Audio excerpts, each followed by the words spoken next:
Yeah.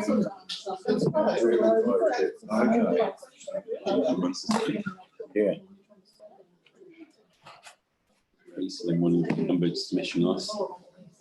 Karen's just saying she's doing it with the dogs. Got a grandson in the big house and slowly pushing it. And so it was just being a pole across them. Got a dig Every now and then. every now and again, but they used to kiss my twice over the top. Big gumpets on. Hold on, out there. How many cats can you blind up? Gee, junkies. Right, where are we at? Yeah. Exciting a future coffee.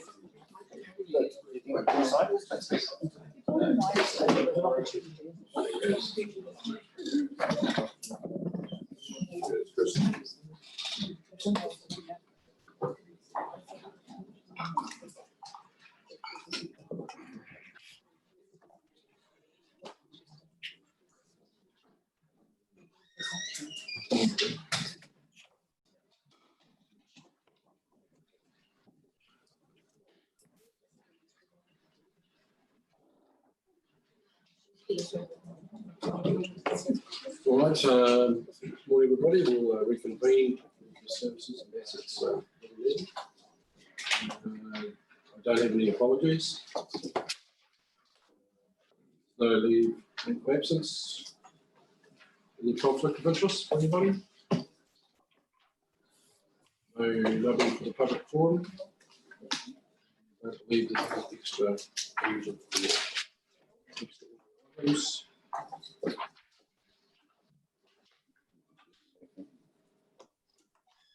Turning to the minutes of the previous meeting held on the 6th of May.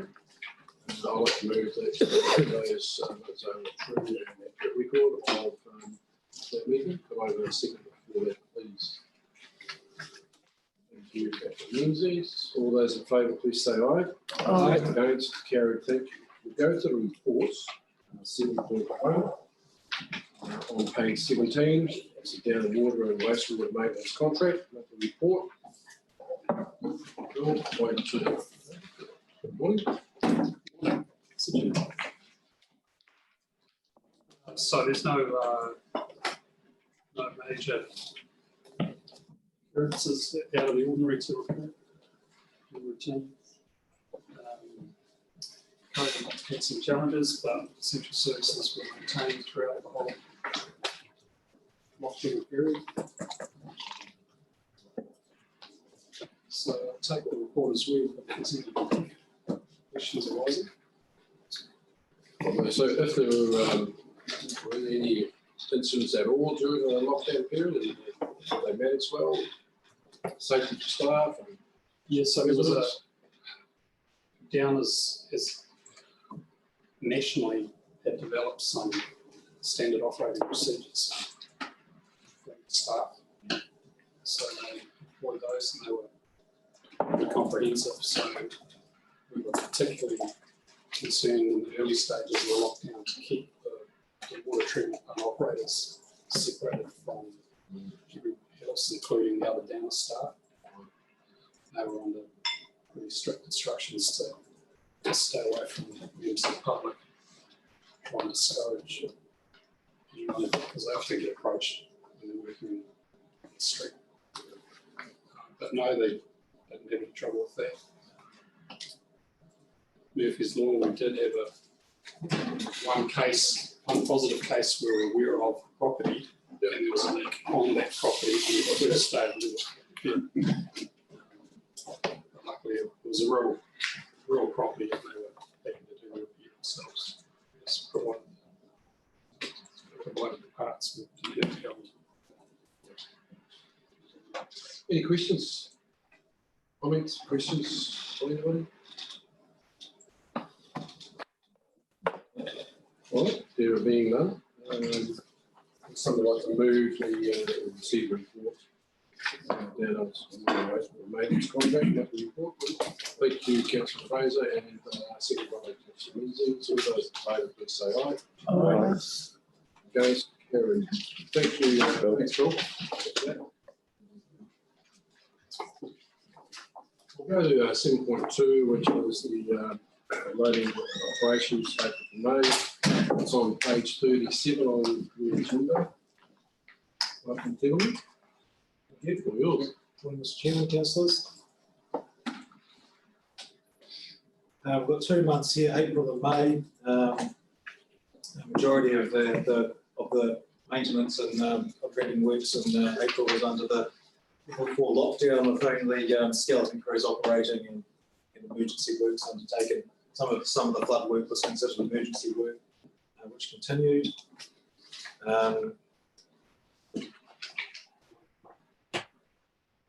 Just touching on the health and safety stuff of the contractor that was under COVID management, and we audited those on all the sites. Flood repairs was put on hold through the lockdown as well. That's reached up to 1.43 million to the end of May. The maintenance in April was 500,000, down approximately 20% on the previous year, as expected. And May was 25% up, 1.5 million. So expected following lockdown, and still some flood activities in there. RFSs were down significantly in April and May, but we feel that's just because there's a bit of understanding out there in the community after lockdown and the flood events.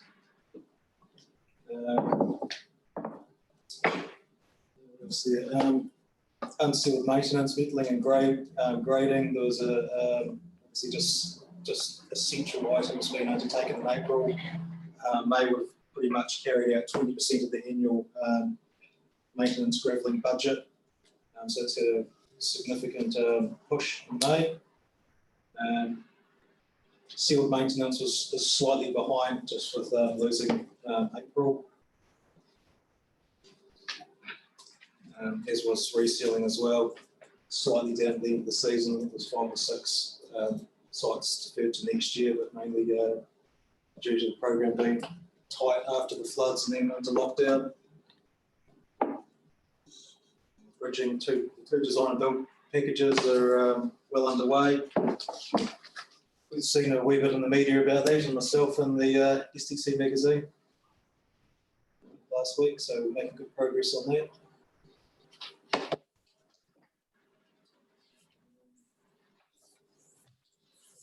The rehabilitation packages were all covered off very nicely a week before lockdown, all sealed up, which was incredibly lucky, to be fair. That has been a big job to hold so many kilometres of rehab through that period.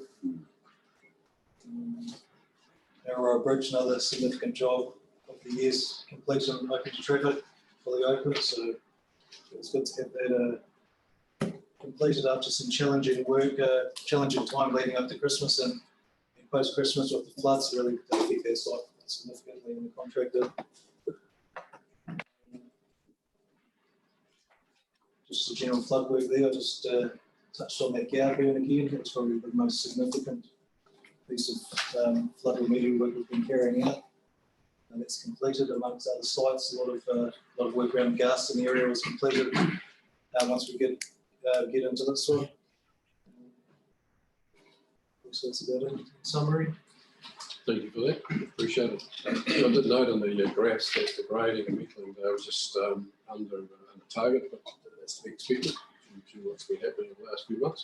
Yeah, we did actually have additional graders going, and separated 2 additional graders grading as well. So Yeah, I'll try to catch up. Any risk areas with regards to work that hasn't been done because of the COVID and flooding? We're still on top of everything. yeah, I think we're in a good place. There's still outstanding work on the network, but from a safety perspective, the highest risk probably was at Gowerburn going into lockdown. Hence, we carried out the work during the first week of lockdown just to shore it up, make, I suppose, it safe as best we can should another flood event occur during lockdown. Thankfully, that didn't happen. But yeah, some of the other sites, there's still some sealing to be undertaken, but that's best left from a risk management perspective until summer, springtime and summer, with the weather conditions. So those surfaces are just being held as a gravel surface over the winter period. And we're prepped up ready for sealing next season. So you, as you go for a bit of work going to be transposed over to the next financial year, that we're going to carry over because of the downtime this year? Yes, there will be. And you have the volume or? Thought so. Any idea of what sort of?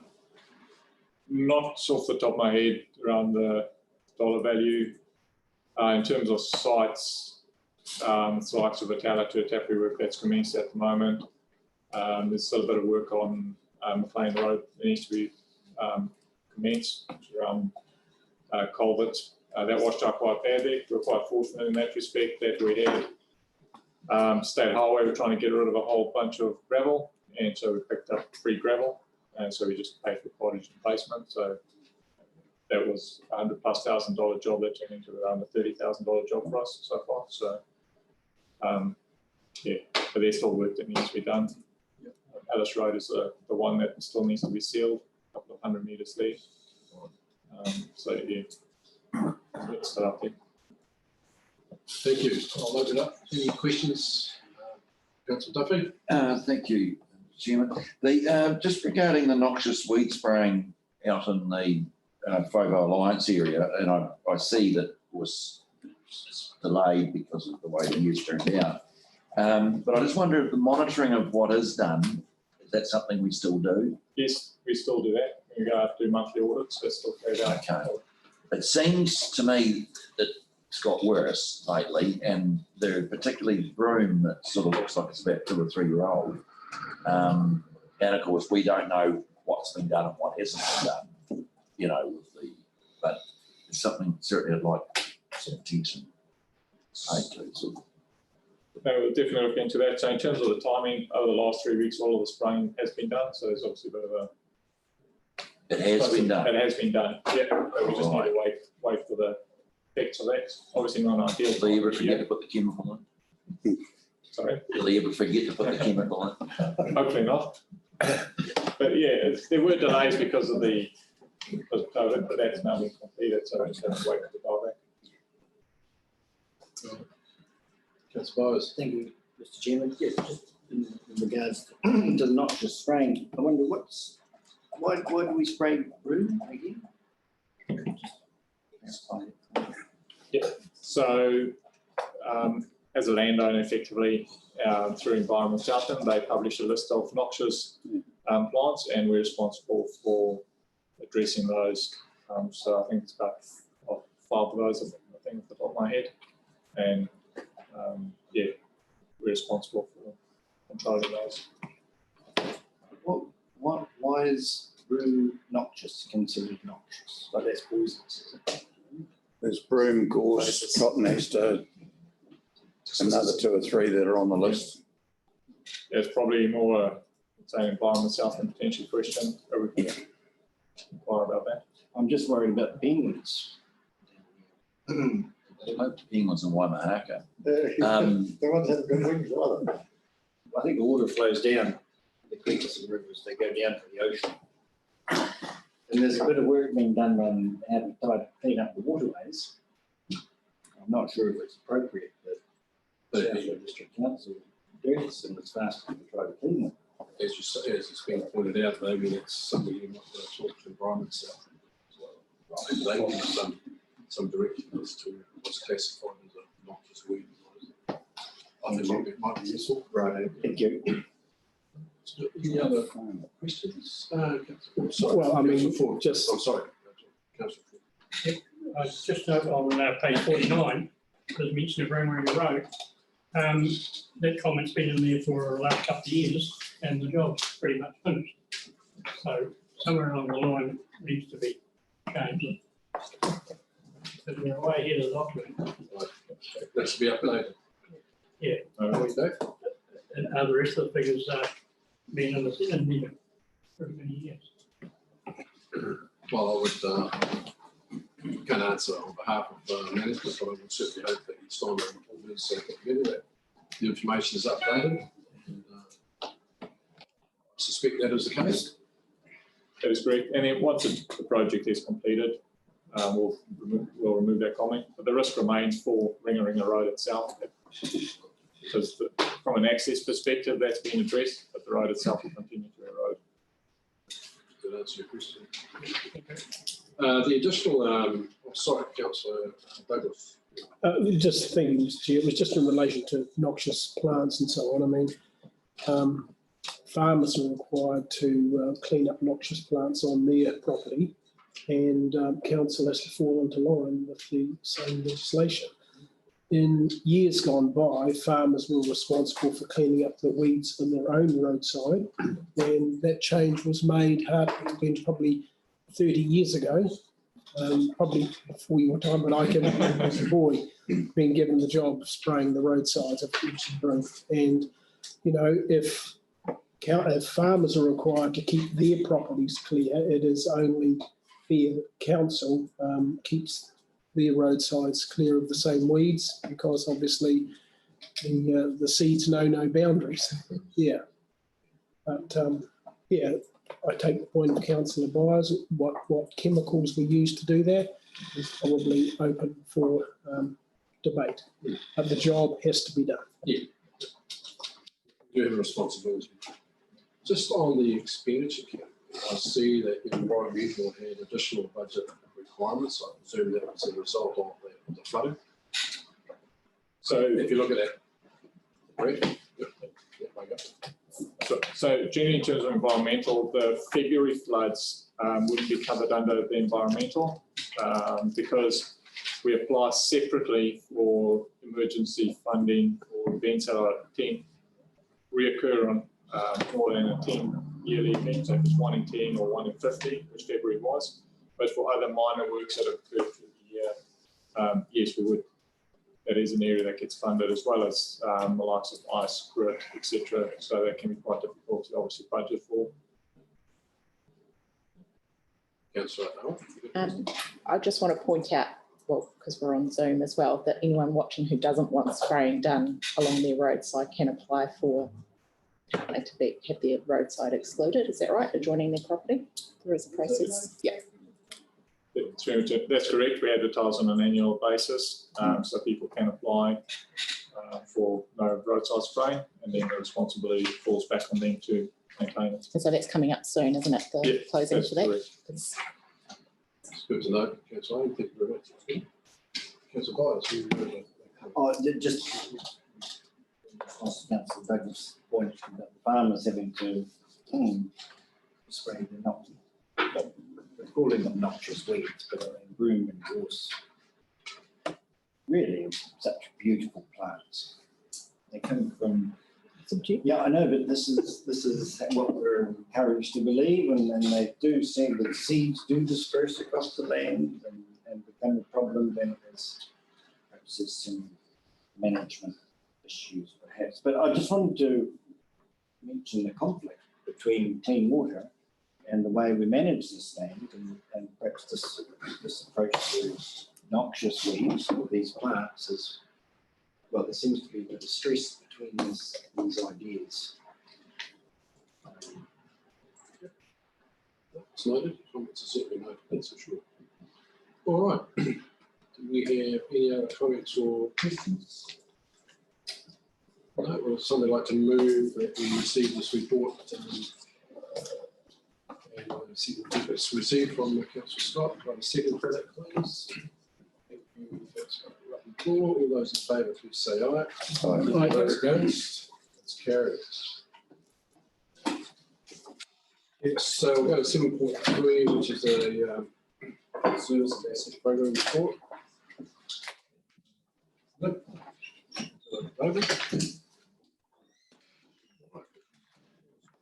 Good morning, councillors, Mr. Chairman. So this month we have made some changes to the report, so we felt it important we actually talk to some of the key points within it.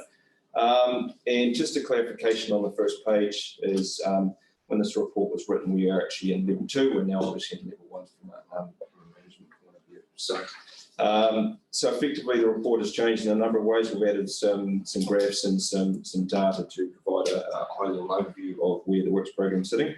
An executive summary The activity overview at present, we've completed a number of projects in the last month, being Otapiri Gorge rehabilitation, the re-roof of the Terra block, and the Ethel Wawe project. I think the only work left to go at Ethel is an interpretation panel, so and then that work will be done. We have a number of major projects starting over the next couple of months as well. Obviously, the Te Anau wastewater processing plant from a design point of view, and the construction of the STI field. We have a number of projects starting in Te Anau, one being the Te Anau water main replacement at Quinton Drive. That had been delayed due to the COVID-19 shutdown. And also it was being aligned with at the time around the tourism in Te Anau rather than pulling things to pieces. We have a number of regional projects starting in regards to footpath replacements, being Ribbon, Oropoki and Te Anau. We have the wastewater treatment pond fencing starting in Stewart Island, Lumsden, Ribbon and Te Anau. And within the next few months will be the SDC Office for Education Development. We have a number of core improvement projects we have underway within the works program. We're doing a full review of our contracts, our payment terms, and especially in light of the COVID-19, which we've just been through, to make sure that we protect ourselves for any future pandemic. Some of that is being lessons learned from national as well. In regards to the main graphs or data that we've provided, the one at the top of page 3 is one that you would have seen before, but we've now added a full estimated forecast final report, which will be updated as we report to the service and asset team during the year, which gives a really good overview of the total works program, what's effectively been spent to date. We just need to be mindful that it'll be about a month behind from a spend to date time it gets to the service and asset committee, and then obviously what we're forecasting to complete. So at the moment, we're sitting in a forecast estimate around about $17 million of work program completed. That includes obviously roading as well. We have also noted on page 4 some of the key projects that will make up the main carry forwards from 19 to 20. Obviously, the Te Anau wastewater project, there's a reasonable amount of dollar turnover still to come through on that. The Te Anau water main replacement on Quinton Drive, the southern and northern bridge packages, and the Morawai and Waghorn road bridges are the main major changes that will happen in the works program from 1920 pushing into 2021. But all of those projects are well either started or into design, so they will definitely fall into that 2021 works program. And then we've given a real high-level overview of the key current risks associated with the works program. We've got obviously, we're working through the final bits and pieces from a COVID-19 claims point of view. We're reasonably confident we've got that well in hand at the moment. Obviously, the level 4 and 3 delays we've now got through as well. We are working quite closely with the Te Anau wastewater project in regards to any potential delay to supply of materials and product. And so that's a major piece of work for us at the moment to make sure that we can procure whatever we need to procure to ensure that the job stays on track. Health and safety, budget and cost control, and obviously resources across the works program. So that is the main key elements of the works program. Happy to take any questions on. Thank you. Thanks, Nick. It's a good overview, and I certainly appreciate the additional information. And, so it's a good report to follow. It's good information as well, so I appreciate it. Great. That's right. For comments, questions, Councillor Douglas? So thank you, Chair. So in relation to legal claims as a result of COVID-19, what is our potential exposure here? Through you, Mr. Chairman. So at the moment, we've quantified that to around about 250,000 of potential claims against SDC in regards to effectively the way that effectively the way the New Zealand construction industry is treating it as a change in law.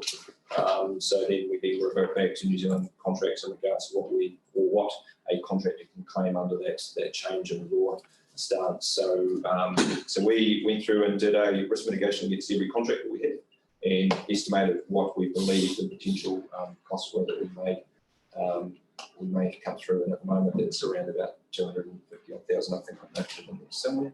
Yeah, around about 250.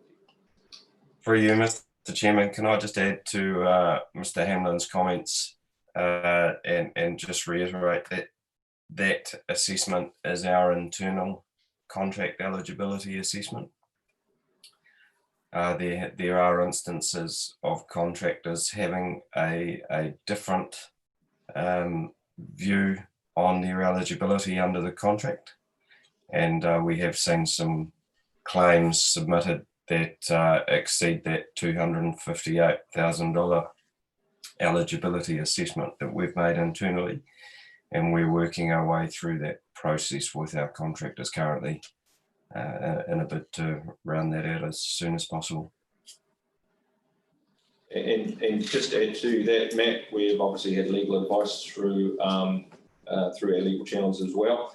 And we've also had conversations with ICC and other councils in regards to how they are looking to, deal with the exact same, or take the same stance in regards to what we're looking at. We're taking. So you get some consistency right across South District. Yes, correct. Councillor Harper. Yes, Mr. Chairman, thank you.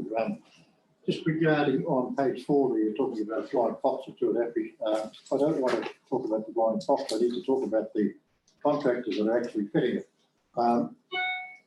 The communications between the contractor and the local community board are absolutely nil. And why I say this for that certain amount of. I might just interrupt you. Yeah. I think it's if it's that sort of situation that you're referring to, I would suggest you take it up to the staff rather than this council board, mainly because we have to be careful as to who we name and who we identify. So I would appreciate your comment, but Just going to respectfully ask if any other? Regarding those potential claims, do we have insurance cover for that, or is the pandemic opted us out of that? I don't believe there's any ability to have insurance cover for that style of event. It's something that New Zealand contract law nor contracts have dealt with in the past. So there is still a bit of case law that could roll out of all of this, depending on how others take it. Obviously, South Council's contracts are smaller in nature compared to other regions, which could be, looking at quite more substantial claims, which may take quite a view on how far they push the legal requirements or push back in regards to contractors. Councillor Menzies. Thank you. I'm not sure whether my question's sitting in the right place, but I just note under services and assets, council facilities, offices and buildings sit within that, and you've referred to the fit out of the new offices. But my question relates to the assessment of this building and its future use, and how is that being progressed? I guess given that we want to make decisions around that sooner and later, given we are leasing additional premises. So should this question be somewhere else? Can we pick that up separately, Councillor? Yeah. Services Committee? Any other questions? Councillor Scott. Thanks, Mr. Chair. Just a general question about CAMS. I know about a year ago when it was talked about getting released, there was mention about it being available to community board chairs and elected reps. Is that still in the pipeline, so that kind of access, or is it going to stay just through the talks? Yeah, absolutely. One of the key parts of CAMS was having the ability for the community boards and the chairs to have access to it, and also to look at the ability to be able to effectively do initiation of projects in there. So really that's a training piece that we need to roll out in the next probably 6 months. I've got one further question. It's the Maki Island toilets. What's happening there? It's something to do with the land exchange agreement. Is that being pursued? Is that being followed up? Yes, it is. So there's effectively a piece of land that is being pursued in regards to widening the area in there. And then there's a change of land ownership that's been worked through. And then there is a landscaping plan that's going to be done through that area. So effectively everything's made and ready to go to site. We're just working through the change in land acquisition in that area. So it's still possible that that'll be taken care of prior to the next, hopefully, tourist season, summer season. Yes, we'd like to get it done as soon as we can, really. Yeah. Thank you for that. Appreciate it. No further questions? I'll move that we receive this report. Do I have a seconder, please? Thank you, councillor Owen. All those in favour, please say aye. Aye. Against, carried. Thank you very much. Excellent.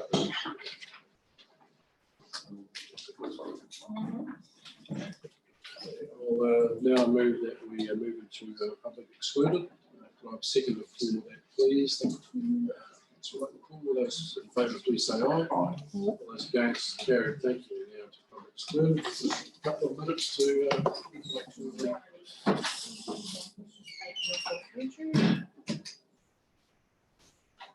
Next,